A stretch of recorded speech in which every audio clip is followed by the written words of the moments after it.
Bueno, muy buenas tardes. Damos inicio con la clase de hoy, 25 de octubre, al ser las 4 de la tarde. Le damos la cordial bienvenida a todos, al profesor Rodrigo Rivera y pues estimados estudiantes, bienvenidos también a la clase de hoy. Tenemos las lecturas que ustedes pueden haber ya visto en mediación virtual, que son tres tipos de lecturas, ¿no? Una de ellas que tiene que ver con alguacil, la administración relacional, y las otras dos tienen que ver con modernización y nueva gestión pública, nueva gerencia pública.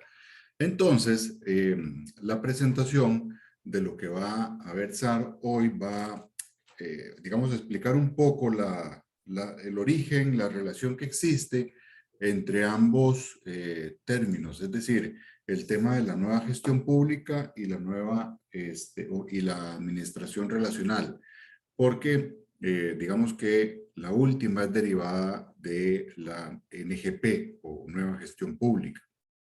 Entonces, eh, digamos que pasamos a un ámbito de un enfoque muy administrativo, ¿verdad? Veríamos con una vertiente de los enfoques de lo que es la administración pública costarricense.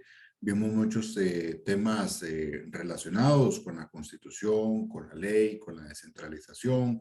Y ahora vamos a pasar a otro lado de este CD, si se quiere llamar de alguna forma, en cuanto a un enfoque más desde el punto de vista administrativo, que es la nueva gestión pública o nueva gerencia pública. Entonces, empecemos un poco a hablar de esto porque valga hacer la aclaración que para algunos, sobre todo en nuestro país, ¿verdad? Que a veces las teorías, digamos ya un poco trasnochadas, a veces adquieren relevancia. La nueva gestión pública no es algo nuevo, ¿verdad? Ya no es tan nueva. En el mundo ya no es tan nueva. Para el caso costarricense podríamos decir que todavía clasifica como nueva, sin embargo no lo es.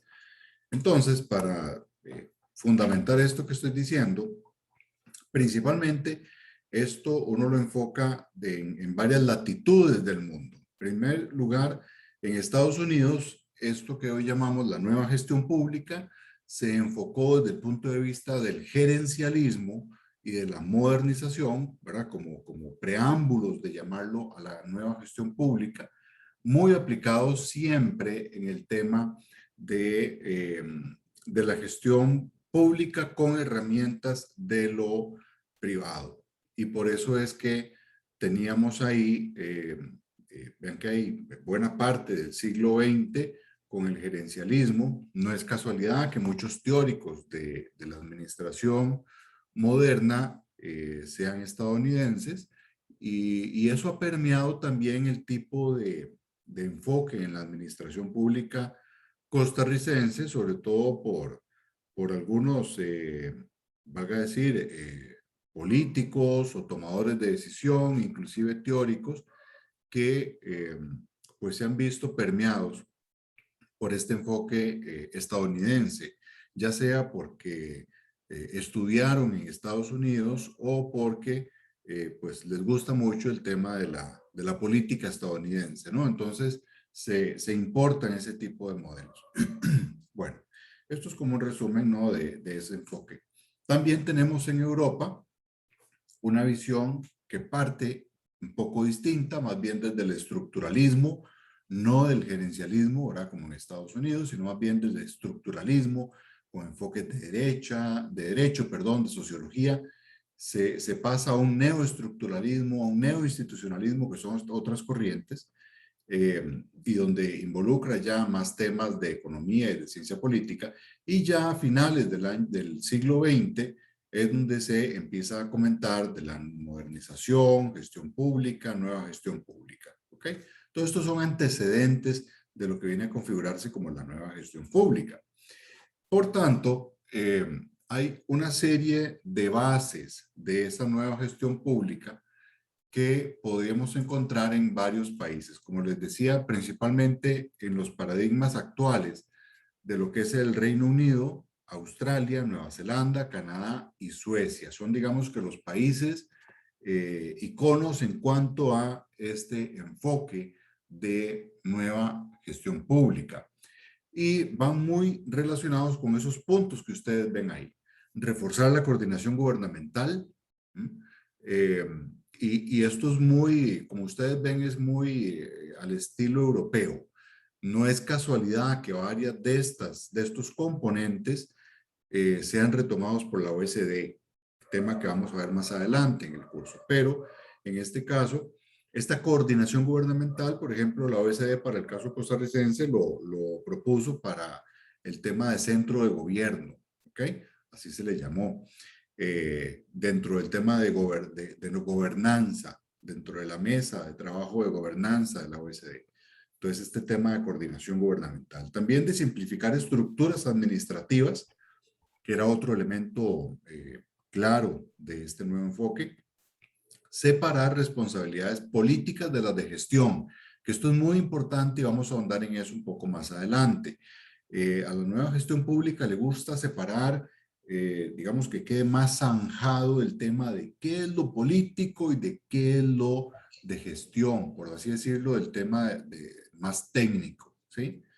Un enfoque de agencias también que permea esto, es decir, ya se da la participación a otros actores que se encargan, algunos de supervisión, algunos de regulación, algunos de control. Estos vienen a ser esas agencias, ¿ok?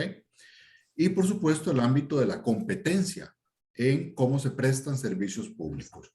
Entonces ahí encontramos los servicios públicos como tales y una mezcla que uno puede encontrar de lo público y privado, que ahora vamos a hablar un poco también de eso. Rediseño de lo horizontal, es decir, menos jerárquico y más horizontal en la estructura de lo público, y un enfoque también de fomento de la calidad, ¿sí? Muy relacionado esto de la calidad con el tema de profesionalizar el empleo público, que no es digamos, no es algo que sea estandarizado, sobre todo para el tema latinoamericano. Uno encuentra que no hay una profesionalización, ¿verdad? Hay países donde para que usted pueda ingresar al servicio público necesita pasar una serie de pruebas, de exámenes, ¿verdad? Certificarse para poder ejercer en lo público. Entonces, eso no lo tienen todos los países. Algunos contenidos básicos que he extraído de algunos autores respecto de la nueva gestión pública. Esos elementos que ustedes ven ahí, énfasis en los resultados. De aquí viene todo el tema de enfoque por resultados, ¿verdad? De presupuesto por resultados. Esto viene de ahí. Además, el control de los rendimientos, ¿verdad? Ver mucho el tema de esos centros de responsabilidad. Les hablaba al inicio de ese control o centro de gobierno. Bueno, estos centros de responsabilidad para llevarle el pulso, el monitoreo a las acciones públicas. Y la clientelización de los servicios. ¿Qué quiere decir eso? Pues que se brinde el servicio público un enfoque de atención al cliente, ¿verdad? Ha habido un ir y venir en estas discusiones de si vemos al ciudadano como usuario, si lo vemos como cliente, si lo vemos como accionista, ¿verdad? Entonces, la nueva gestión pública propone directamente verlo como un cliente, ¿sí? También hay mayor preocupación por la eficiencia y adicionalmente se busca generar que el valor generado con el dinero se manifieste por medio de contrataciones, bonos, cheques, y esto de contratos, ahorita lo vamos a hablar, qué significa en el tema del servicio público, dándoles algunos, o les voy a narrar algunos temas de esto. Competencia entre unidades públicas y privadas también. Y ahí por eso resalté el tema de ejemplo para hablarles. Por ejemplo, uno puede encontrar diferentes estrategias para que se pueda estimular esa competencia en la provisión de servicios. Y es un mix de lo público y de lo privado, ¿verdad? O directamente dárselo a manos privadas. Quizá el tema más claro que busqué un ejemplo para explicarles esto es el tema de la contratación externa que se hace con el sector privado para el tema de servicios hospitalarios, ¿verdad? Llámese, digamos, transportes sanitarios, ¿sí? Y más adelante esto se amplía, por ejemplo, a temas de alimentación y otros servicios de apoyo. Esto les estoy hablando que sucedió ya en los años 40 en España, ¿verdad? No les estoy hablando de Costa Rica, les estoy hablando de España, en donde ya esto sucedía, esa contratación externa, es decir, se le daba en manos del sector privado ciertos servicios hospitalarios, contratación de alimentación y otros tipos de servicios de apoyo, ¿verdad? Entonces, también para complementar la insuficiente oferta pública de camas hospitalarias. Eso también se utilizó en esa época. También se puede hacer, digamos, otro tipo de concesiones, por así decirlo, administrativas, en donde se le da, por ejemplo, en el tema sanitario, para temas, digamos, de recuperaciones temporales, se le da una concesión a algún tipo de hospital. Recuerden que España funciona mucho por las comunidades, ¿verdad? Y que son comunidades con todos los servicios, ¿verdad? No, ni siquiera puedo hacer el ejemplo con municipalidades nuestras porque no cumplen con esos parámetros, ¿verdad? Las comunidades son comunidades con amplios presupuestos, con muchos servicios, que tienen una altísima incidencia en la vida de las personas que viven en esa comunidad. Entonces, entregarle esos servicios a hospitales de la comunidad que son públicos, pero no son, digamos, los hospitales nacionales, sino que son hospitales públicos de esa comunidad. Entonces, se le da esa concesión a ese hospital público. Y otro tipo de conjugaciones que se dieron en esto, por ejemplo, en Cataluña, ¿verdad? Donde se articulaban este tipo de mercados mixtos para brindar servicios. Estoy hablándole de los años 90, ¿verdad? Donde esto ya sucedía. Entonces, se les da a estas comunidades, como tienen mayor autonomía permitida por la ley y por la Constitución española, este tipo de autonomías en su gestión sanitaria, ¿verdad? Cosa que no tenemos, reitero, aquí en Costa Rica. Por eso les hablo de otra latitud, porque ya ellos han andado camino en este tipo de temas de mezclar o de poner elementos de esta nueva gestión pública, buscando mayor eficiencia y de realizar eso que está en el ejemplo de la presentación, de cierto tipo de contratos o competencia de unidades públicas, privadas, etcétera, etcétera. ¿Ok? Bueno, volviendo entonces al tema de la presentación, también como punto 3, la mejora en la capacidad técnica y ahí con tecnologías de la información, ¿verdad? El poder involucrar herramientas tecnológicas en la medición, en la generación de datos, ¿verdad? De cuadros comparativos con datos en tiempo real, producto de las tecnologías de información, es una herramienta que ha brindado este enfoque de la nueva gestión pública. Y también, digamos que otro contenido es el debilitamiento de la estructura estatutaria tradicional. Me refiero al tema, digamos, inflexible, más burocrático, ¿verdad? De cómo hacer las cosas tradicionalmente, y más bien buscar otros mecanismos más flexibles en donde podamos tener cosas como mediciones de desempeño, negociaciones colectivas más particularizadas, más flexibles, etc. ¿Okay? Otro de los contenidos importantes es la democratización a nivel interno, es decir, abrir la gestión interna a más espacios de participación, tanto interna como externa.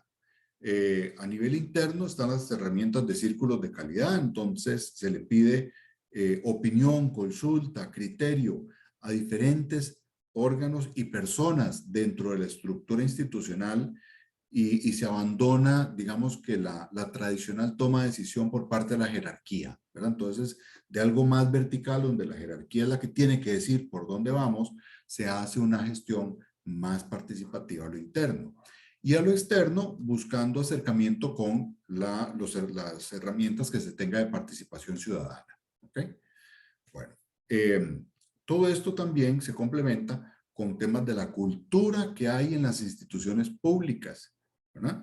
Y por eso es que para llevar a cabo cambios en la cultura organizacional, ustedes saben que se requiere de tiempo, de un proceso complicado, cambiar la estructura, perdón, la cultura de una organización no es para nada fácil, ¿verdad? Cuando se ha tenido, y por la experiencia del profesor Rivera y la que yo he tenido también, cuando uno está en toma de decisiones de lo público, eh, uno sabe que tener algún impacto en la cultura organizacional requiere de mucha paciencia, de mucho tacto, porque se pueden abrir heridas muy profundas o tocar venas demasiado sensibles para el ámbito institucional. Y eso puede traer al traste cualquier tipo de cambio que uno quiera hacer. Entonces hay que tener con eso mucho cuidado.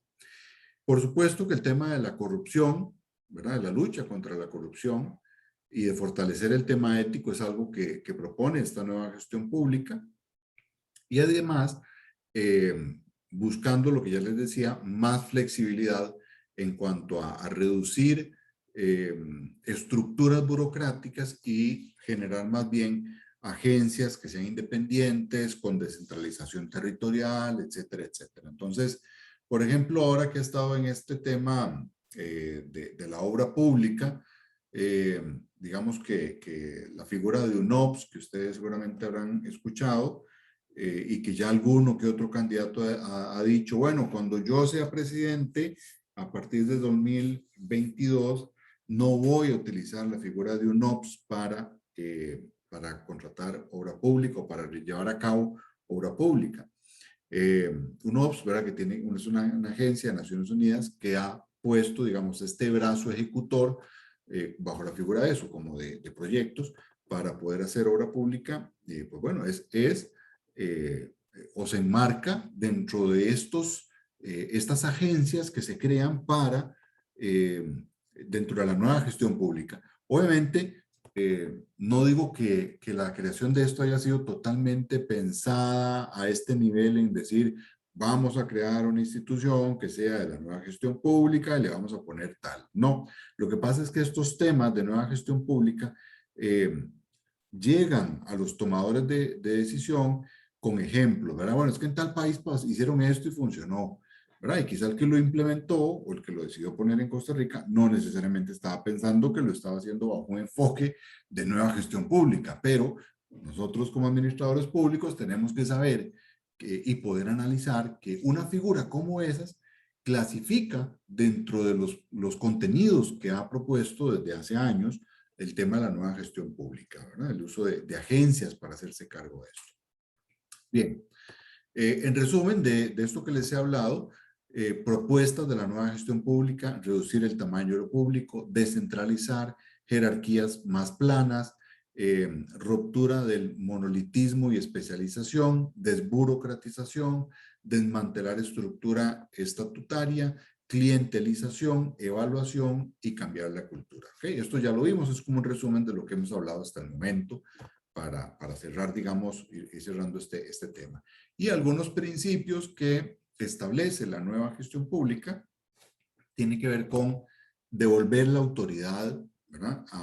Y hacerla más cercana a las personas, tanto internas como externas de la organización. Por eso se habla de la flexibilidad, reitero ese tema. El tema también del desempeño, el control, la responsabilidad, la competencia y la posibilidad de elección es fundamental en este enfoque, además de servicios adecuados y amigables. Si uno le puede agradecer algo a la nueva gestión pública es de buscar y de proponer que los servicios sean lo más ajustados a las necesidades del ciudadano, ¿verdad? Eso es algo que hay que agradecerle a la nueva gestión pública. No crean que solo bondades estoy diciendo de la nueva gestión pública, algunas críticas voy a mencionar, pero digamos que esto es algo que uno puede agradecerle, ¿verdad? De buscar que el servicio se adapte y sea amigable al ciudadano y que le brinde las facilidades. También el tema de la gerencia de los recursos humanos, no me dejará mentir el profesor Rivera también en el sentido de que los departamentos de recursos humanos son como el patito feo en buena parte de nuestras instituciones, ¿verdad? Entonces, casi que el que no sirve o el que no funciona muy bien, el que es medio arrecostado y medio vaguillo, pues lo mandan a recursos humanos, ¿verdad? Y que lo pongan a hacer algo. Y eso uno lo ha visto, ¿verdad? Y casualmente son de las unidades, hablo en términos generales, ¿verdad? Obviamente hay excepciones, pero de lo que uno ha visto es donde quizás se encuentra las personas con menor desarrollo profesional, con menor crecimiento académico, por llamarlo de alguna manera, eh, pero la nueva gestión pública propone más bien todo lo contrario, ¿verdad? Que hay que mejorar notablemente los que toman decisiones en el tema del recurso humano. La tecnología de la información también ya dijimos que es importantísimo y por supuesto que la calidad de la regulación. Ahora tenemos en el país diferentes instituciones de regulación, ¿verdad? Tenemos la figura de la ARECEP como regulador de servicios públicos. Tenemos a nivel de todo el sistema financiero, el tema, bueno, la SUGEF y las diferentes superintendencias que hay, cosas que no existían antes, ¿verdad? Y de nuevo, esto son producto, esas que les acabo de mencionar, producto de estas oleadas que ha venido de los enfoques de nueva gestión pública y que se han traducido en diferentes, en el desarrollo de este tipo de nuevas estructuras, de nuevas organizaciones. Como les digo, no quiere decir que quien las pensó, lo pensó como vamos a poner en práctica estos principios de la nueva gestión pública. No necesariamente es así. Sin embargo, eh, como les dije también, sí es deber nuestro darnos cuenta de que esto proviene de algún lado y que estos enfoques tienen un sustento que alguien pensó en otra latitud, en otro país, y que por imitación, por recomendación, inclusive por alguna influencia de algún organismo internacional, se establecen también en el país. Bien, pasamos a este otro, es de lo mismo de la nueva gerencia pública, pero también se le ha llamado en algún momento nuevo gerencialismo. Ya vieron que en Estados Unidos estaba más el tema del gerencialismo y dependiendo de las traducciones ustedes pueden encontrar nueva gestión pública, nuevo gerencialismo. Entonces, Armstrong es uno de esos que habla del gerencialismo y él propone en este caso la reducción de costos, la desagregación de organizaciones burocráticas en agencias separadas, ¿verdad? Ya no tenemos un solo órgano que regule tal actividad, sino que tenemos una agencia especializada en ese tipo de controles. Y además los mecanismos de mercado o cuasi mercados. ¿Qué quiere decir eso?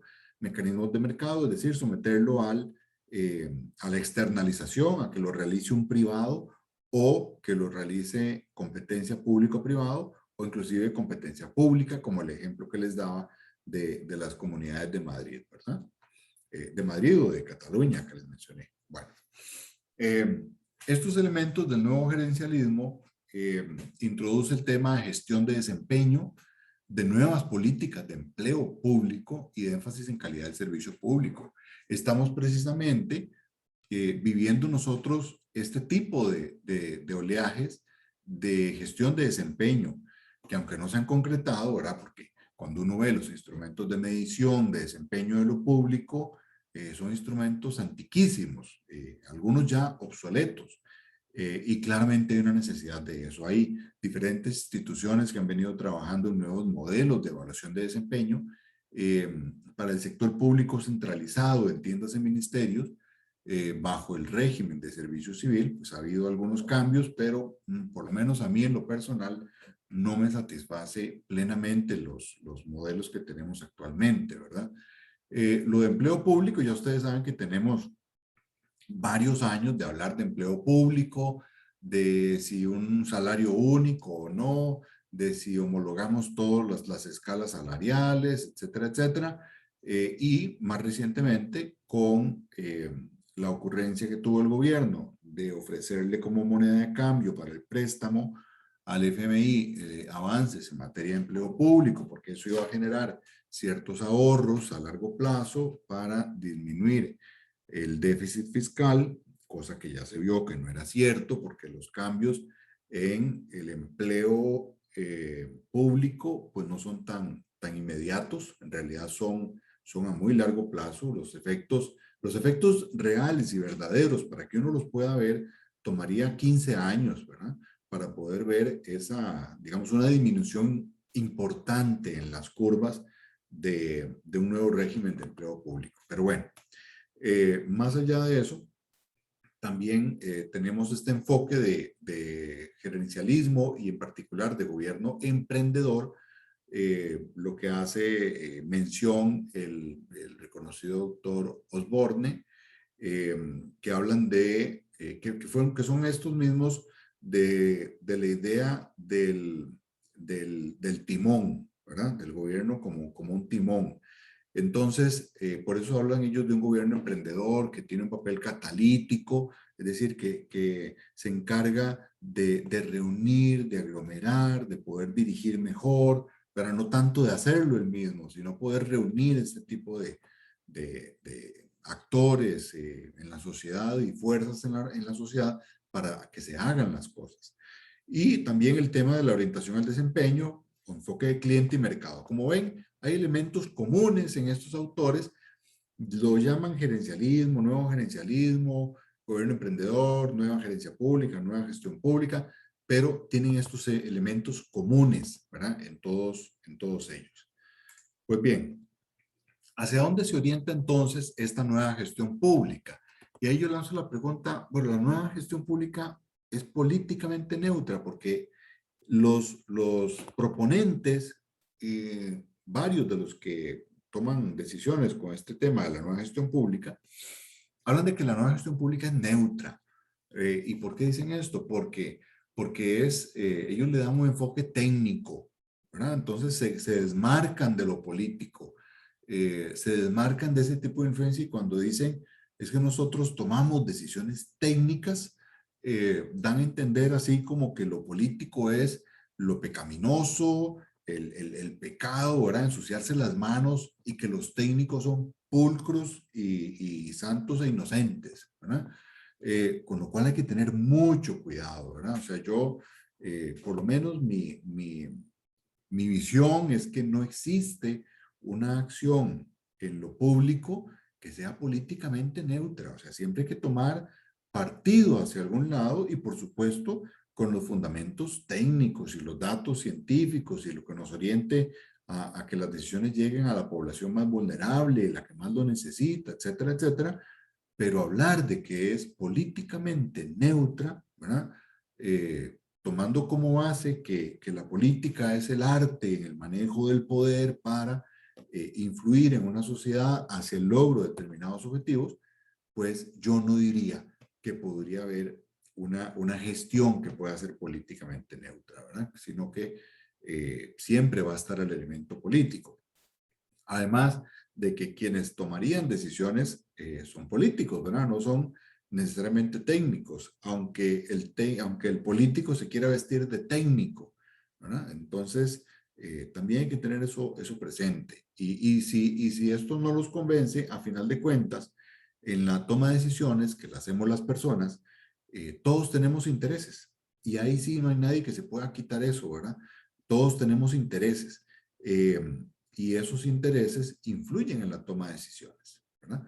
Entonces, por eso es que yo cuestiono que la nueva gestión pública se presente como políticamente neutra. En mi caso, creo que no es así. Eh, También ellos presentan, me refiero a la nueva gestión pública, que los empleados son gente que está atrapada en un mal sistema y que por eso funcionan mal. Entonces, hay que cambiar el sistema para que esos empleados funcionen mejor. Y por tanto, en ese sistema que funciona mal es porque es un sistema inadecuado, porque no hay incentivos para ser eficientes. Y esto es lo que lleva a la nueva gestión pública a proponer nuevos estándares, diseños de calidad, de incentivos, de desempeño, de manera que se generen esos incentivos a las personas para ser eficientes. ¿Okay? Bueno, ¿por qué es que ha crecido tanto este enfoque de la nueva gestión pública? Que como ya vimos, en Estados Unidos, en Europa, eso tiene rato de estar funcionando de esa manera. Eh, con cambios de nombre, etcétera, pero es el enfoque que ha estado ahí. Entonces, ¿por qué es que ha crecido tanto? Bueno, porque ha encontrado un terreno muy fértil, sobre todo en Latinoamérica, y por eso está de moda en varios de nuestros países. En algunos hace un poquito más de tiempo que en otros. Y en el nuestro, por ejemplo, se ha metido hasta en la Contraloría de la República. Yo no sé si ellos lo saben, ¿verdad? Pero uno sí lo puede ver en el sentido de que eh, toman decisiones y uno dice, sí, es que esta decisión es puramente de tema de nueva gestión pública, ¿verdad? No es de otro enfoque. Bueno, el tema aquí es que ha encontrado un terreno fértil por el descrédito que hay en la clase política, en las burocracias y la opinión pública que alimenta todo este descrédito político de la burocracia, ¿verdad? Entonces, la burocracia no es un término negativo, pero hoy, gracias a la opinión pública, a uno le dicen burócrata y es una ofensa, ¿verdad? Es así como una plaga, ¿verdad? Como si tuviera una peste, ¿verdad? Ser burócrata. Cuando no es así, ¿verdad? Ya cuando ustedes estudian el término de la burocracia y cómo surge y los autores que hay del tema, pues saben que no es así, ¿verdad? Pero la opinión pública hoy cataloga lo político, lo burócrata, como pecado, ¿verdad? Como sucio, como corrupto, y entonces esto encuentra mucha cabida en temas de la nueva gestión pública, donde se presenta, como ya les dije, como algo técnico, ¿verdad? Entonces, nosotros no tomamos decisiones políticas, sino técnicas, ¿verdad? Ya les expresé mi opinión al respecto. Por supuesto, las presiones de organismos internacionales, que siempre están de fondo, y inclusive van más allá de ser netamente mensajeros de un enfoque, sino que van mucho más allá, porque hay cierto tipo de préstamos, de financiamientos que están claramente enfocados desde el punto de vista de la nueva gestión pública, ¿verdad? El tema de ciertos indicadores de calidad, de desempeño, de evaluación, etcétera, vienen permeados directamente por el tema de la nueva gestión pública.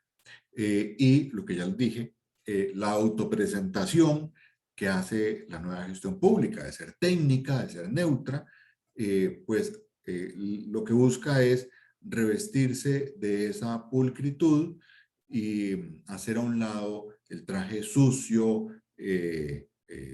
obsoleto de ser política y de ser burocrática, ¿verdad? Entonces se quita ese traje y se presenta con un traje supuestamente nuevo, ¿verdad? De técnico, de neutralidad, de pureza, de blancura, ¿verdad?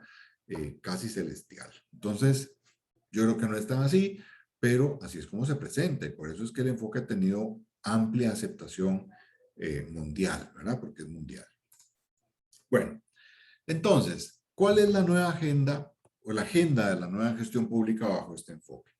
Tiene en mente la agenda a los gerentes o los managers, ¿verdad? Cada vez más el término de gerente está presente en lo público, cosa que no era así hace varios años, ¿verdad? Eso está cada vez más presente. El tema de la responsabilidad, eso es un acierto, creo yo, de sentar responsabilidades con nombres y apellidos, ¿verdad? No por ser público deja de ser, o no por ser público debe ser anónimo, ¿verdad? No, el hecho de que sea público más bien necesitamos ponerle nombres y apellidos, caras a los responsables de la actividad pública y de los activos y bienes públicos. Se potencia también el tema de los gestores, o sea, los que llevan a cabo los procesos y la visión de clientes que ya les mencionaba. Por supuesto que el directivo emprendedor, como ese gobierno emprendedor que hablaba de Osborne hace unas láminas atrás, en el sentido de un tipo de gobierno hecho en este caso por directivos, emprendedores que son catalíticos, no son tanto hacedores, ¿verdad? No es un Estado que hace porque se ensancha y se engorda según esta visión, sino más bien un Estado que reúne intereses, reúne actores y los pone a hacer cosas, ¿verdad? Les da la libertad, las decisiones para que lo hagan. Entonces ocupa un directivo emprendedor que permita eso. Los empleados públicos no dejan de ser innecesarios, ¿no? Sí, deben existir los empleados públicos, pero a nivel profesional, con evaluación, con enfoque de servicio al cliente, etcétera, etcétera, ¿verdad? Y por supuesto una estructura lo más plana posible y la visión de clientes que ya les he manifestado reiteradamente. Entonces, pasando en este tema, hay una pregunta que aquí es importante hacernos sobre la nueva gestión pública en América Latina. Y varias de estas cosas nos aplican para el país, ¿verdad? Y aquí me baso mucho en lo que plantea Carles Ramió, también español, en el sentido de actores involucrados en esfuerzos de modernización y reforma administrativa en América Latina han caído en la trampa de aceptar la reinvención del gobierno en particular y la nueva gestión pública en general como modelos adecuados para guiar el cambio. Ojo, y esto lo dice Ramió, yo lo ratifico en el sentido de este modelo no es adecuado para avanzar la agenda de desarrollo humano en la región, ni como modelo teórico ni como praxis. Y vamos a ver un poco por qué yo creo que esto en buena parte puede ser cierto. Eh, como les decía, creo que hay cosas de la nueva gestión pública muy positivas que ha propuesto, que ha dicho, que se han hecho, pero o proponerlo como un modelo, ¿verdad? Único para llevar a cabo una agenda de desarrollo, cuidado y si no nos queda corta. Bueno, ¿por qué digo esto? Uno, la nueva gestión pública no es una moda cuyo conjunto de técnicas se puede usar indiscriminadamente, ojo, sino una filosofía administrativa cuya coherencia está enraizada en una visión particular de desarrollo económico que minimiza el desarrollo humano. ¿Okay? O sea, de fondo lo que está la nueva gestión pública, por sus orígenes, por sus propulsores, lo que principalmente promueve es un desarrollo económico, pero no necesariamente el desarrollo humano. Bueno, entonces, puede haber temas aquí de mayor innovación, de mayor desempeño, de mayor eficiencia, pero aquí entra en temas, en esta dicotomía de desarrollo económico, desarrollo humano, puede ser algo muy eficiente, pero que no está al alcance de toda la ciudadanía para poder acceder a eso, ¿verdad? Punto dos, la nueva gestión pública no se ha aprobado en la práctica, ni en los países donde se originó, ni en otros países donde ha sido transferida. Es decir, no hay una, digamos, algo que nos permita el termómetro de la aplicación de la nueva gestión pública. ¿Verdad? No lo tenemos. Entonces, puede haber un riesgo de poder llevar a cabo esta aplicación así, así como dicen, al pie de la letra y sin cuestionarla, ¿verdad? Y además, está decirles que no es el único modelo posible. Hay otro tipo de rutas, ¿verdad? Que existen y, por supuesto, que pueden ayudar a reformar la administración pública, ¿verdad? Pero a final de cuentas, lo que uno dice siempre en cuanto a estos temas, ¿verdad? No hay recetas únicas, sino que cada país debe construir su modelo acorde a sus tradiciones, a su cultura, a su tipo de acuerdos, a su tipo de consensos sociales, ¿verdad? Y este ha sido el riesgo que también nos han llevado algunos organismos, más en el pasado que ahora, de, de enfocarnos en ciertos modelos sin cuestionarse si es el que nos corresponde o no, ¿verdad? Y más bien la de construir nuestro propio destino. Entonces, bueno, algunos argumentos sobre esta nueva gestión pública y sus críticas, ¿verdad? Y también, esto se resume en el sentido de que la nueva gestión pública es un instrumento, ¿verdad? Es un instrumento más y que por tanto no alcanza un instrumento para hacer digamos, el libro sagrado para que rija nuestro modelo de Estado. ¿Ok? O sea, el modelo de Estado tiene que definirlo el conjunto de actores sociales, todas las fuerzas vivas, el tipo de desarrollo económico que hemos tenido, la cultura que hemos tenido, nuestro bagaje también en lo legal, ¿verdad? Que se ha construido por algo y tiene una razón y los líderes que hemos tenido y las diferentes conformaciones que vamos teniendo como sociedad, los vaivenes a los que nos ha traído el concierto internacional, etcétera. Todo eso debe ser lo que nos ayude a definir nuestro modelo de Estado, pero no un instrumento como la nueva gestión pública, ¿verdad? Como dicen por ahí, el que solo tiene un martillo como herramienta ve clavos en todo lado, ¿verdad? Porque solo tiene un martillo para poder usarlo. Entonces, cualquier cosa que quiera resolver lo ve como un clavo y le da el martillazo. Entonces, hay que tener una serie de instrumentos para poder tener más herramientas y poder atender mejor los problemas. Entonces, primero, bajo este fundamento de explicación que les estoy intentando dar sobre no concebir a la nueva gestión pública como un modelo irreversible o intocable, primero más bien definamos el modelo de Estado que queremos y después busquemos los instrumentos. Y eso aplica no solo para la gestión pública desde mi punto de vista, sino para cualquier instrumento que uno quiera llevar a cabo. Vamos a ver, digamos por aquí. Entonces, esto es muy importante porque a la pregunta de quién controla la agenda pública, si estamos hablando de nueva gestión pública, un resultado de la nueva gestión pública es lo que se conoce como la administración relacional. Y ojo, ojo que aquí es donde entra la lectura de alguacil, ¿verdad?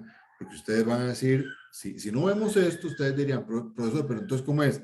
Una cosa la nueva gestión pública y otra cosa la administración relacional. No, no. Precisamente la administración relacional viene derivada, viene siendo un resultado de la nueva gestión pública. Entonces, aquí se habla, por ejemplo, de un sector público centrifugado en esta administración relacional.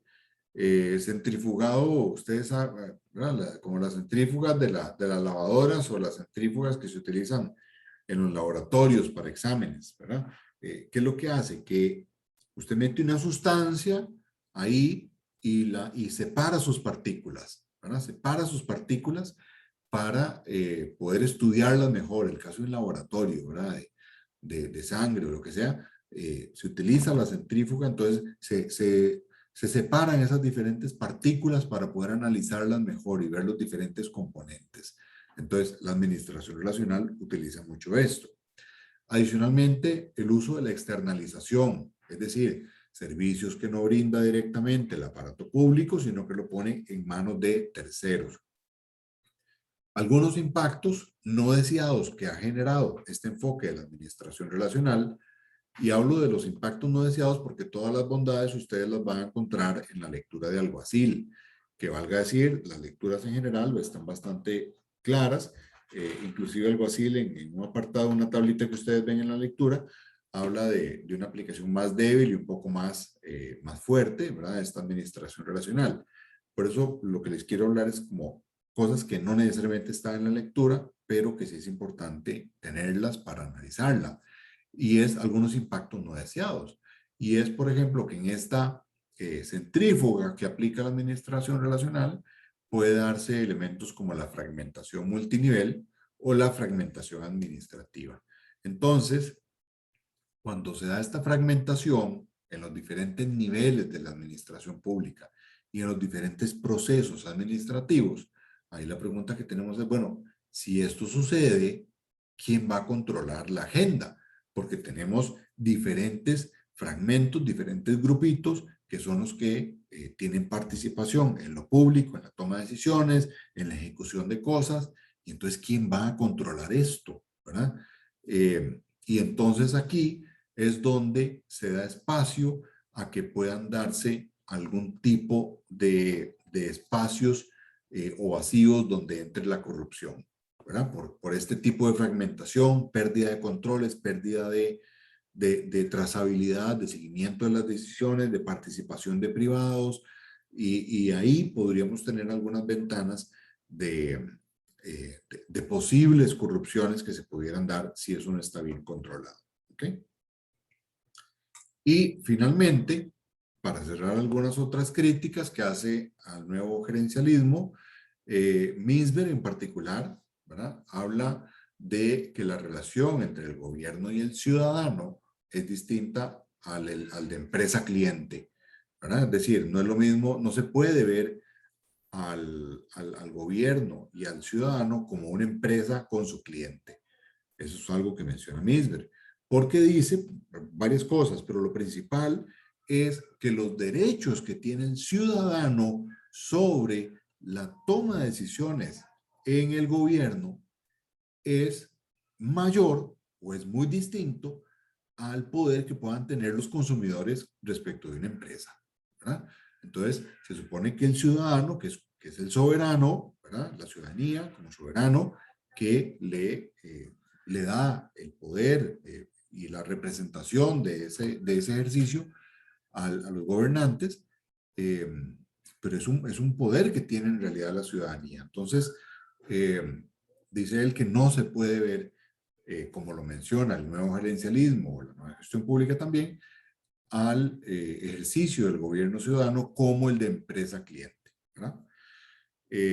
Y otro autor, Painter, lo que habla es que el nuevo gerencialismo se centra solo en el aumento de la eficiencia, la efectividad y la responsabilidad de los conductores del gobierno por medio de la introducción de técnicas de administración de negocios.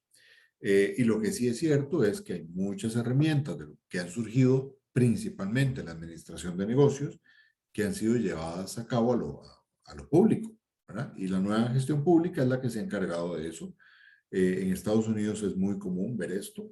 Los diferentes líderes que ha tenido Estados Unidos, sobre todo muy del lado de los republicanos, han hecho alarde de este tipo de temas, ¿verdad? Inclusive, eh, digamos, el enfoque que tiene otra institución académica que tiene presencia en el país, pero claramente tiene una influencia norteamericana, que es el INCAE, habla directamente, ¿verdad? De que el sector público debe nutrirse de las herramientas de negocios de lo privado para llevar a cabo sus funciones, ¿verdad? Y que esto mejoraría notablemente el accionar de lo público.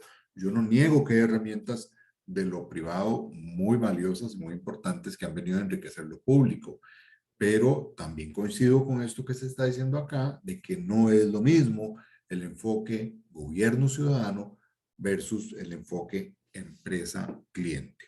¿Ok?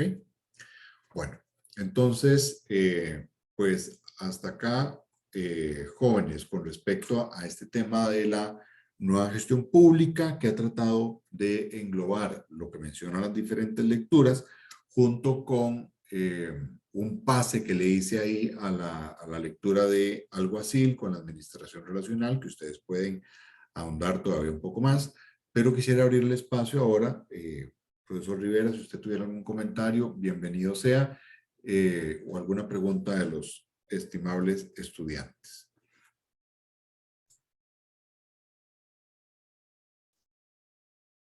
No, yo preferiría que los estudiantes eh, plantearan sus preguntas. Ahí está en el chat. Leslie. Perfecto. Tenemos una de Leslie. Efectivamente, profesor Rivera, dice que tanta voluntad política cree que haya para hacer cambios, cualquiera que sea, en el modelo imperante de la administración pública, tanto desde el gobierno central, la Asamblea Legislativa y de las propias instituciones, porque don Leonardo menciona que los cambios de la NGP se han introducido en el país casi que por casualidad. Eh, pues sí, yo creo que los cambios se han introducido, eh, algunos por copia, otros por influencia de otros líderes de otras latitudes que se dan, ¿verdad? En la interacción de los diferentes líderes políticos se dan, o por supuesto porque no sé, ministros o el presidente, etcétera, han tenido la visión de otras partes del mundo y traen esos modelos, ¿verdad? Eso no es ningún pecado tampoco, pero eh, yo sí no creo que haya sido pensado directamente como implantemos o implementemos el nuevo modelo de gestión pública. Eh, a mí lo que me preocupa es que estemos trayendo diferentes herramientas sin un propósito común y sin tener clara cuál va a ser la visión de Estado que queremos. Yo mencionaba por ahí en una de las diapositivas, lo primero para cualquier cambio, con cualquier herramienta es tener claridad desde mi punto de vista, cuál es el modelo de Estado que queremos como país, ¿verdad? Y después de eso recurriremos a las herramientas que se requiera de la nueva gestión pública o la que sea, pero teniendo claro cuál es el modelo de Estado al que queremos llegar como sociedad. Ya acá, la última manifestación clara de Estado al que queríamos, yo lo sitúo en la constituyente del 49, que fijó las reglas de un modelo de Estado. Yo creo que hoy estamos muy al ritmo de la moda, del gusto del gobernante de turno y de las influencias de los organismos internacionales. Ahora, digamos que en el pasado muchos los organismos financieros, FMI, Banco Mundial, ahora más con el tema de la OECD y otro tipo de actores, ¿verdad? También siguen estando los financieros, eh, pero no nos hemos, o sea, estamos tomando decisiones bajo ciertas herramientas, pero no nos hemos puesto de acuerdo como sociedad en cuál es el modelo de Estado que queremos. Y es un tema grueso, duro, al cual hay que entrarle, porque eso no es fácil, ¿verdad? El escenario que se dio en la Constitución del 49 no fue un escenario necesariamente sin espinas, ¿verdad? De forma tal que pasar por eso es complicado. Entonces, a la pregunta de Leslie de qué tanta voluntad política cree que haya para hacer cambios, yo creo que ningún eh, gobernante ni ningún político, por lo menos en época electoral, eh, está proponiendo digamos, una reforma de Estado, ¿verdad? O por lo menos con las medidas no se vislumbra eso, se vislumbra modificaciones administrativas, pero no de Estado. Y, y algunos que han propuesto el tema de la constituyente, que ojo, no es lo que estoy proponiendo yo, eh, pues tampoco les ha ido bien con esa propuesta. Entonces, yo creo que se ocupa mucha voluntad política, pero también muchas capacidades políticas, porque no basta la voluntad. Y claramente el modelo de sociedad que teníamos en el 49 es muy diferente al modelo de ahora, la conformación de la población es muy distinta, los intereses, los diferentes eh, ritmos de avance que se ha tenido, las tecnologías que existen. Es decir, estamos en una realidad absolutamente diferente y más compleja. Eh, y entonces, y además de eso, estamos en este momento en un terreno fangoso, ¿verdad? Donde es más fácil tomar decisiones cuando usted sabe que el presupuesto le alcanza y que tiene un margen para poder moverse. Pero en la situación en la que estamos, donde hay un alto desempleo, donde hay una pobreza complicada, y donde tenemos niveles de déficit y un presupuesto totalmente amarrado y colapsando con ciertos servicios, pues no es fácil tomar decisiones y mucho menos apagando incendios. Es muy difícil pensar en el tipo de Estado que queremos. Entonces, sé que lo que digo es muy complicado, pero no podemos estar echando mano de herramientas sin ninguna dirección porque estamos pues disparando a tontas y a locas, ¿verdad? Entonces no necesariamente nos va a ir bien con esos disparos. Vamos a ver, parece que hay otro comentario por acá, de Leslie también. Yo creo que quedó muy claro que cuando se proponen cambios sustantivos, como la ley de empleo público, todo sale mal porque se mezclan cosas que no deberían. Entonces, eso de las capacidades políticas que mencionaba Leonardo Vital. Sí, bueno, es que cuando uno ha visto el tema de empleo público y lo que ha pasado en la Asamblea, ¿verdad? Hay fracciones que han condicionado su voto al empleo público, bien o mal el proyecto, o esté uno no de acuerdo, pero lo han condicionado a temas ridículos, ¿verdad? A intereses muy particulares y que no tiene pues, ni pie ni cabeza, ¿verdad? Condicionar el voto a un tema tan grande, tan importante como el de empleo público, para un interés mezquino, ridículo de algún diputado, de algún partido político en particular, de ahí nos dice el nivel de decisiones que estamos teniendo, ¿verdad?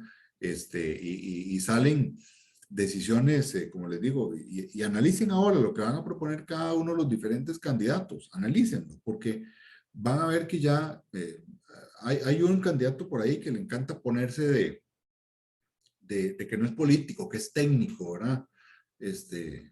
Sale en el Wall Street Journal, por cierto, pero hay uno de esos que les gusta, ¿verdad? Decir que es técnico, que no es político, y un poco mano floja también es, pero bueno, estoy hablando mucho, profesor Rivera. Eh, No, lo, no, no. lo, lo, lo que sí es cierto es que eh, hay otros que salen con unas cosas absurdas, ¿verdad? No sé si escucharon el programa de Matices, donde hay una candidata ahí que ni voy a decirle el nombre porque no quiero hacerle propaganda gratis, pero de proponiendo la sala quinta, ¿verdad? Eh, una Sí, cosa, pero ridícula, ¿verdad? No sé si usted lo escuchó, profesor, sí, sí, todo terrible. Terrible. ¿verdad? Entonces, No tiene la menor no idea de sé, lo que es una sala en la corte. exactamente, ¿verdad? Entonces, da pena ajena que un candidato, una candidata en este caso, ni siquiera sepa qué es lo que tiene en su programa de gobierno, y así por el estilo, ¿verdad? Lo que nos llenamos es de planes de gobierno que a final de cuentas se van a convertir en los planes nacionales de desarrollo sin ningún enfoque de visión de Estado, simplemente con propuestas, en algunos casos antojadizas, en algunos casos consensuadas, pero sin una visión de cuál es el Estado que se está proponiendo.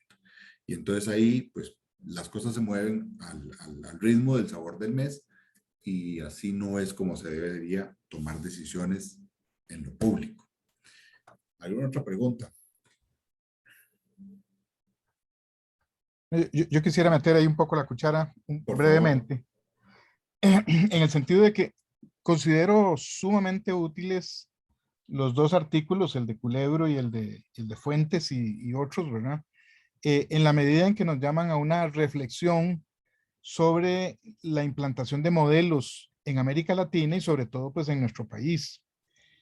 Hay que tener, y me gusta el enfoque que le ha dado don Leonardo esta tarde al tema, en el sentido de ubicarlo temporal y geográficamente, ¿verdad? Eh, eh, em, digamos que después de la Segunda Guerra Mundial se desarrolla un modelo de corte burocrático, por así decirlo, de expansión burocrática, en donde lo importante era también, o sea, el sentido del Estado era crear un Estado benefactor o el apuntalar un Estado benefactor, simplificándolo muchísimo. Ese modelo recibe golpes tremendos en los años, a finales de los años 70 y principios de los 80, motivados sobre todo por el tema de la crisis petrolera, los países petroleros que estaban regalando su petróleo y que le facilitaban la cosa a los países industriales, decidieron cobrar mejor su recurso natural y entonces alteraron la estructura de costos, alteraron la estructura de ganancias del funcionamiento del capitalismo. Eh, este, y entonces inmediatamente empezó el cuestionamiento del estado benefactor, empezó el cuestionamiento de que si no había tanta ganancia, no había que tributar tanto, no había que gastar tanto en programas de apoyo a la población, vivienda, educación gratis, transporte, subsidios, etcétera. Y entonces empieza a cuestionarse el modelo de administración pública y de Estado, ¿verdad? Y eso significa empezar a decir, bueno, pero ¿para qué sirve el Estado? Y ahí empieza a hacerse tal vez el nudo de lo que nos ocupa hoy día. Y es básicamente que de la democracia avanzó, creó unas capas educadas e informadas eh, que tienen pues la justa expectativa de mejorar su situación a través del Estado como instrumento. Y quieren una administración pública que sea, dijéramos, congruente con ese instrumento y esos fines. Y bueno, surge todo un cuestionamiento a esa idea y el neoliberalismo, que es una de las tendencias que estuvo en boga fuertemente en los años 80 y 90, y nos surge esas propuestas de la nueva gerencia pública, ¿verdad? En donde la solución de una administración pública que tenía sus defectos y que hay que revisarlos y que hay que pulirlos. No quiere decir que la administración pública es el bando de uno y es el perfecto y es el que vamos a defender, sea lo que sea, ¿verdad? Porque la impersonalidad de la administración pública, la lejanía del ciudadano, la falta de logros, de metas, la falta de planificación, la corrupción misma, ¿verdad? Son elementos que deben ser desterrados de la administración pública y están a contrapelo del tipo de Estado que queremos para promover una sociedad mejor. Pero sí, sí, hay toda una serie de aportes de la nueva gerencia pública que pueden ser considerados, la evaluación por resultados, cierto uso discreto de la tercerización en ciertos servicios para que el Estado no sea Estado zapatero y Estado remendón y Estado de todo, ¿verdad? Sino que se pueda concentrar en tareas esenciales, pero definitivamente, como lo vimos en el artículo sobre la revitalización de la administración pública, hay que replantear el Estado y darle una centralidad, ¿verdad? Ese es qué queremos que haga el Estado, que es la herramienta de la colectividad, y qué queremos que haga el funcionario público. Y entonces se han planteado pues también críticas a la nueva gerencia pública, ¿verdad? En el sentido de que si privilegia el mercado, si privilegia los pagos, entonces empiezan a hacer una fragmentación de la ciudadanía, ¿verdad? Los servicios de salud depende de lo que usted cotice y depende de los rangos en los que usted esté. Usted puede tener servicios plenos, puede tener un servicio básico si está en la mitad de los cotizantes medios, y puede tener unos servicios mínimos apenas si está en el rango de los cotizantes más bajos, ¿verdad? Como pasa en los países desarrollados y sobre todo en los Estados Unidos. Usted tiene los servicios que usted paga, que usted puede pagar. Aquí en Costa Rica usted se enferma y no importa lo que usted esté pagando del Seguro Social, si tienen que ponerle una válvula que vale $5,000, la cogen en la caja, la mandan a traer y se la ponen, ¿verdad? Por igual a todo el mundo. En cambio, en los sistemas de este tipo, usted obtiene la válvula si usted dentro de la cobertura está pagando una eventual válvula coronaria. Y entonces, esa discusión que me parece que enfatiza don Leonardo y me parece correcto es básicamente, primero tenemos que saber qué estado queremos, ¿verdad? ¿Cómo vamos a hablar, por ejemplo, del tema que nos sacude, que es la desigualdad creciente y sobre todo en América Latina, una de las regiones más desiguales del mundo, si no la más? Y bueno, y el empleado, el funcionario público, ¿qué papel tiene? Es un árbitro neutral que no interviene en el proceso de choque de los intereses que son asimétricos. No es lo mismo que la UCAEP se oponga a una cosa que, que mis clientes de años, la Asociación de Productores de Papaya de Paquera, ¿verdad? Estén opuestos a una medida de gobierno. No tienen acceso a la prensa, no tienen acceso a los pasillos de palacio, como dicen vulgarmente, a citar un ministro y que lo reciban en el corto plazo, antes de que voten, ir a donde una fracción parlamentaria y poder explicar y ejercer presión, o tener, como se tienen algunos, de diputados que fueron ayudados, que fueron subvencionados en la campaña, y a la larga mucho de lo que hay, de lo que estamos viendo ahora en esa profusión de candidaturas, es el interés de poderes fácticos, ¿verdad? De intereses específicos, intereses mineros, etcétera, que pueden estar financiando personas para lograr una atención a la idea de lo que ellos quieren lograr e implementar, ¿verdad?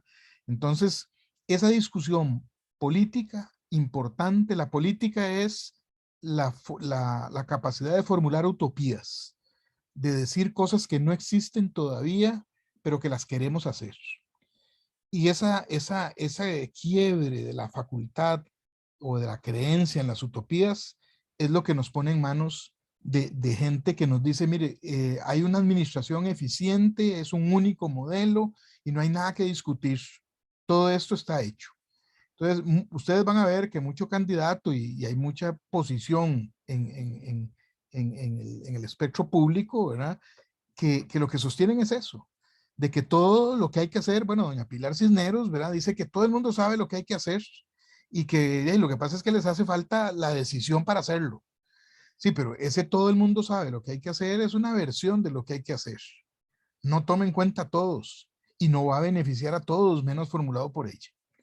Entonces, en ese sentido, eh, este, creo que las lecturas hay que verlas desde esa perspectiva, ¿verdad?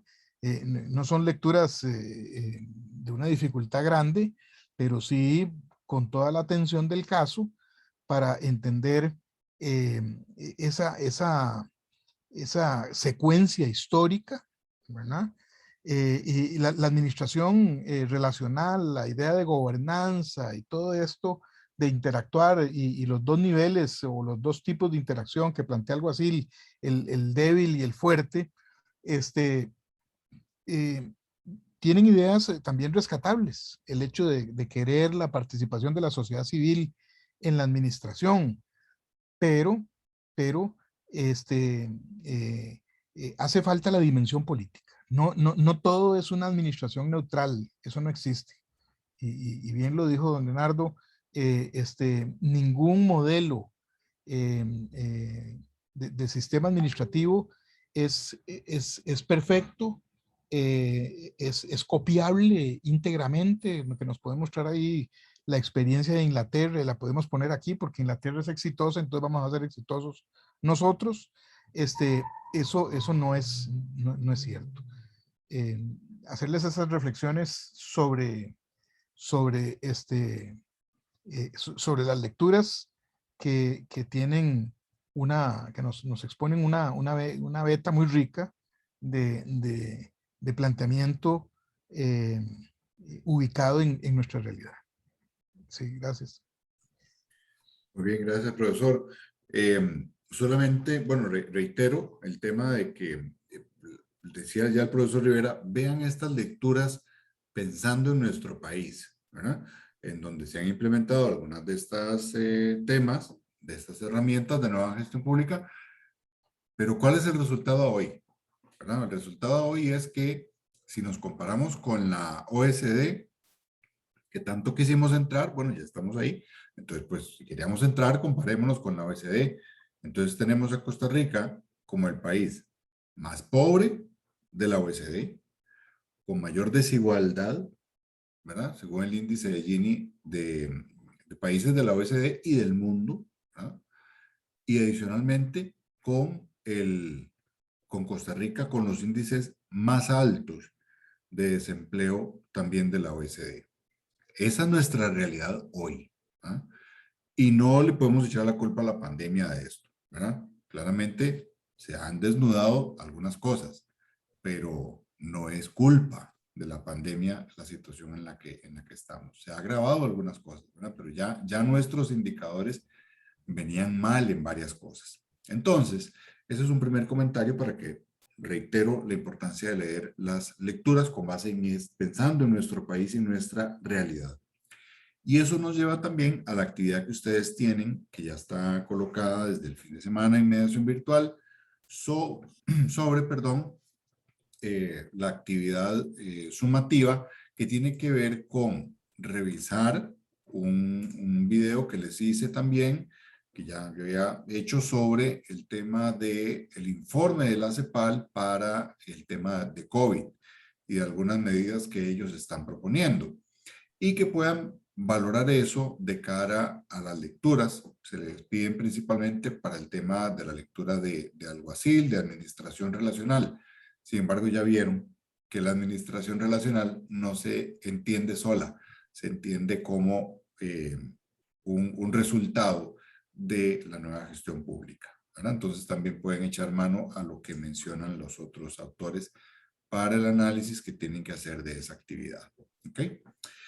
Pues bueno, jóvenes, si no hay más preguntas, hechas los comentarios y agradecemos la participación de Leslie también. Si no hay más preguntas y una vez explicado también el tema, pues cerraríamos hoy con la clase. ¿Ok? Adelante, William. Profe, yo tengo un comentario más que todo, pero es con respecto al examen que hicimos la semana pasada. Adelante, lo escuchamos. Profe, es que, bueno, yo de mi parte, y yo sé también que algunos compañeros sentimos como que hubo muy poco tiempo para hacer el examen.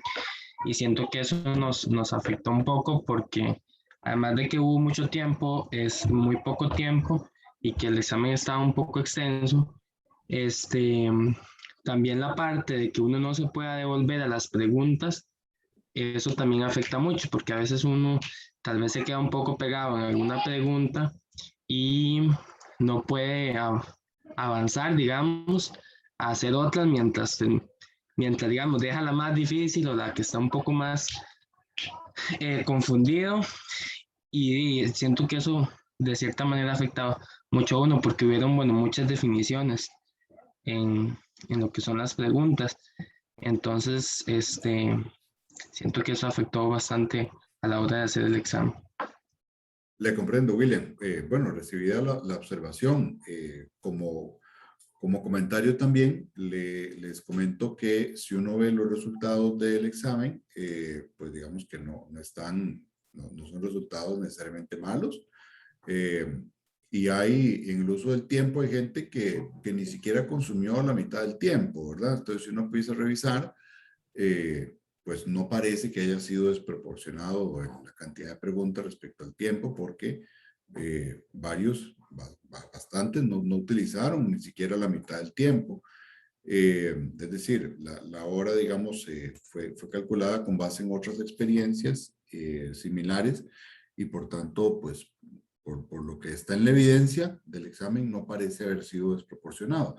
Y con respecto a las preguntas de devolverse o no devolverse, es una herramienta que permite METICS, por tanto avalada por la universidad, y también ha servido pues para evitar otro tipo de problemas que se dan cuando sí está habilitada digamos, el retroceso. Entonces, también como lección aprendida, recuerden que ya llevamos pues, casi 2 años en esto, son las herramientas que METICS nos tiene a los profesores y por las capacitaciones que nos han brindado, pues se hace con base en esas recomendaciones de METICS, ¿verdad? Que son los expertos. Entonces, pues ese es el comentario que también tengo que hacerle respecto a lo que usted menciona. No sé si hay algún otro comentario, no sé si del profesor o de algún otro compañero sobre ese tema. Gracias, profesor. Bueno, yo secundo lo que dijo el compañero. Dichosamente no me fue nada mal, pero sí aumentó mucho la presión, sobre todo eso que uno no se puede devolver. Yo recuerdo que en el semestre pasado sí tuvimos algunos exámenes que sí teníamos esa opción. No, yo no me acordaba de algo, entonces yo continuaba y al final dejaba las más difíciles. Pero es una lástima que sí, que tal vez no se pueda arreglar eso. Gracias. Digamos, profe, digamos, el problema de no devolverse es que, digamos, si usted tiene una duda, alguna pregunta, al final va a tener que marcarla para seguir con la otra. Y tal vez los resultados, digamos, fueron buenos, pero yo siento que con un poco más de tiempo, tal vez los resultados podrían mejorarse bastante. Claro, le entiendo. Bueno, podríamos valorar mayor tiempo, yo no veo en cuanto a eso. Yo por lo menos con respecto a lo del retroceso no lo veo viable, porque como le digo, ya como es una herramienta de METICS validada y también como parte de las recomendaciones que se nos ha hecho, pues yo ahí no veo, digamos, o sea, yo no voy a hacer ese cambio, ¿verdad? Por lo menos yo en lo personal. Eh, Tendría que conversarlo con el profesor Rivera. Pero con lo del tiempo, pues me parece que tomamos nota de eso y podríamos valorarlo, por supuesto, para una futura oportunidad. Ahora sí llama la atención que a la hora del examen había muy poca gente conectada y fue conexión posterior, ¿verdad? Y además el examen estuvo habilitado un tiempo mayor que el de la clase. Pero bueno, vamos a revisar esto del tiempo, ¿sí? La otra parte eh, es parte de la herramienta de METICS y ¿cómo es que se llama? Y no creo que sea revisable, por lo menos en el resto del curso, ¿verdad? Correcto.